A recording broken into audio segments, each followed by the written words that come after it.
ఓం నమో వెంకటేశాయ. నమస్తే. వెంకటేశ్వర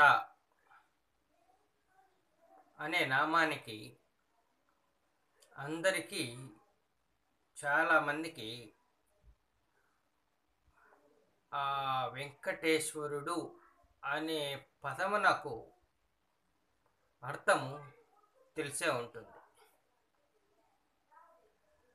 వేం అంటే పాపము, కఠ అంటే తొలగించుట, ఈశ్వర అంటే భగవంతుడు అని.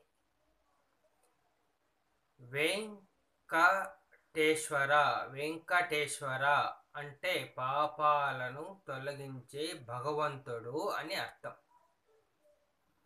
అందుకే మనము ఆ పాపాలను తొలగించుకోవడం కోసమే, భగవంతుని అనుగ్రహం కోసము, మన పాపాలు తొలగితే కానీ మనకు మన కోరికలు తీర్చుకోవడం కోసం, మన సుఖశాంతుల కోసము అక్కడికి తిరుమల కొండకు వెళ్ళి మనం వస్తాం.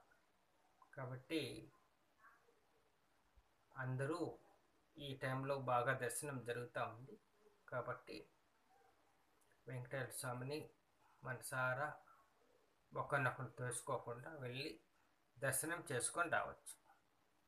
కాబట్టి ఎవరైనా తెలియని వాళ్ళు ఉంటే వెంకటేశ్వర అంటే పాపాలను తొలగించే భగవంతుడు అని అర్థం.